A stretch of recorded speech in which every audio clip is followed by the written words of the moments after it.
Alhamdulillahilladzi ja'ala syahra ramadhana sayyidash syuhur wa anzala fihil qur'ana kama anzala fit taurata wal inzila waz zabur. Ahmadu waskuru subhanahu wa ta'ala wa huwa aqu mahmudu azalum mashkur. Wa asyhadu an la ilaha illallah wahdahu la syarikalah wa asyhadu anna Muhammadan abduhu wa rasuluh.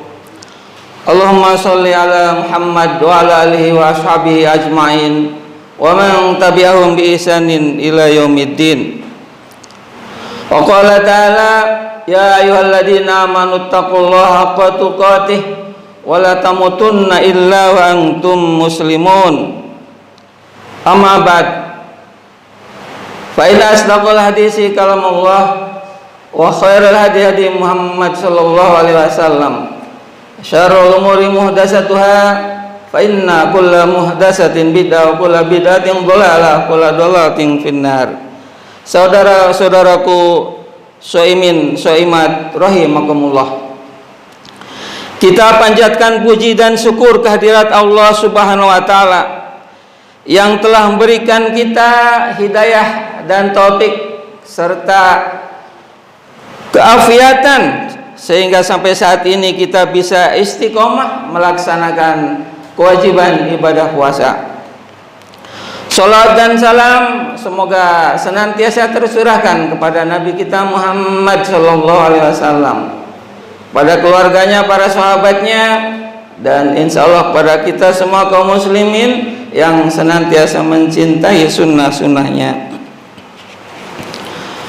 Bulan Ramadan yang penuh barokah ini, Allah Subhanahu wa taala telah menurunkan pedoman hidup berupa kitab suci Al-Qur'an.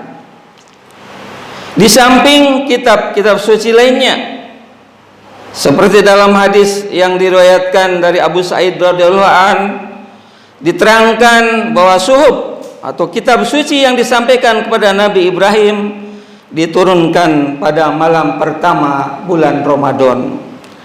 Kitab Taurat kepada Nabi Musa, kitab Zabur kepada Nabi Daud, kitab Injil kepada Nabi Isa, semuanya terjadi diturunkan pada bulan Ramadan. Dalam tafsir Ibnu Katsir jilid 1 halaman 380. Jamaah-jamaah rahimakumullah. Bulan Ramadan adalah bulan proklamasi turunnya Al-Qur'an kepada seorang nabi dan rasul terakhir dengan membawa agama yang terakhir.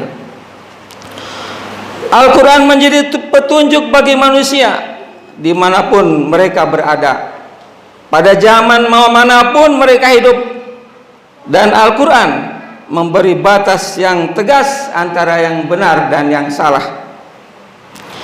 Isinya tidak ada yang meragukan, karena Al-Quran tidak bercampur dengan hawa nafsu manusia. Wa ma yantiqu 'anil hawa in huwa illa wahyu yuha. Dan juga tidak dipengaruhi oleh pendapat manusia. Justru Al-Quran mengatur menata kehidupan manusia untuk kebahagiaan di dunia dan di akhirat. Mari sejenak kita kenang peristiwa 15 abad yang lalu, ketika Muhammad bin Abdillah mula pertama menerima wahyu. Itulah saat titik balik sejarah dari peri kemanusiaan. Saat manusia mulai mengenal kembali alamnya, mengenal kembali siapa dirinya dan siapa Tuhan yang sebenarnya. Dengan Al-Quran, Muhammad telah berhasil merubah suatu masyarakat yang serba gelap dan kacau menjadi masyarakat yang serba beradab dan diridhoi Allah Subhanahu wa taala hanya dalam waktu 23 tahun.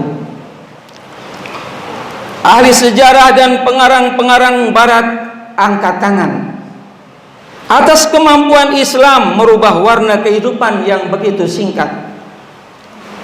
Dalam seperempat abad ajaran yang dibawa Muhammad telah menyatukan seluruh dunia Arab.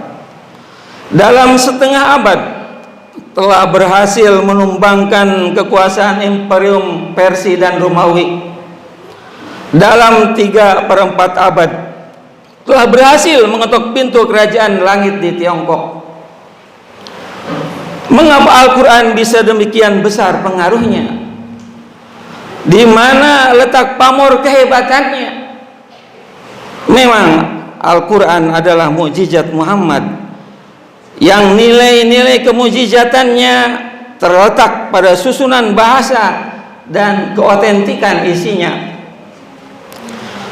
Kenyataan membuktikan bahwa Al-Quranlah satu-satunya kitab tebal di dunia yang mampu dihafal oleh jutaan manusia. Dan hal ini telah dicontohkan oleh Rasulullah SAW dan para sahabatnya. Dan setiap tahun di bulan Ramadan, malaikat Jibril menemui beliau setiap malam, mengajarkan Al-Quran. Jangan coba-coba memalsukan ayat Al-Quran, karena akan mudah diketahui.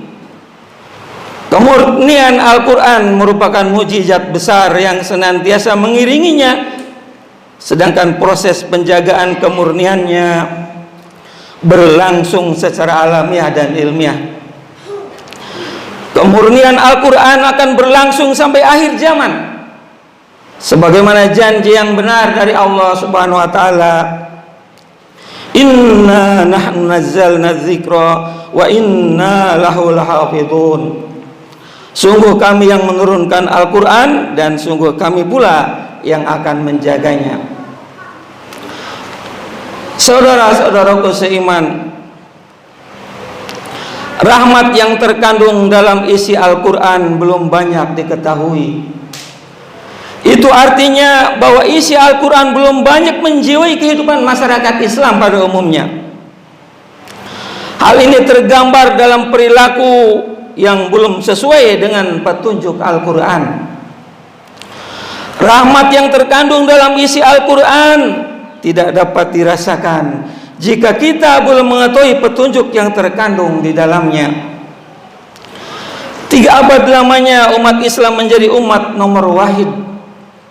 Kemudian mereka jatuh terpuruk, dikuasai oleh bangsa barat yang notabene-nya non-muslim. Sebabnya, sebagaimana diakui oleh ahli sejarah, adalah karena mereka sudah melupakan Al-Quran, tidak menjadikan Al-Quran sebagai hukum, tidak mentadaburinya, tidak memahami maknanya.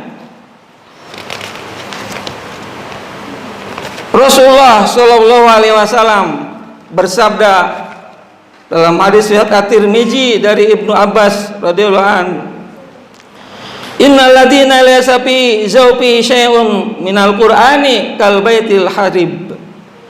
Sungguh orang yang di dalam dirinya tidak ada sedikit pun Al-Quran, ibarat rumah yang roboh. Semoga Allah Subhanahu wa Ta'ala senantiasa memberikan petunjuk kepada kita dengan petunjuk Al-Quran, menyinari hati kita dengan nur Al-Quran. Semoga kita diselamatkan dari api neraka lantaran Al-Quran. Barakallahu li wa lakum bil Qur'anil azim, wa nafa'ani wa iyyakum bima fihi minal ayati wadh dzikril hakim, wa qur rabbik bir rahman wa khairur rahimin.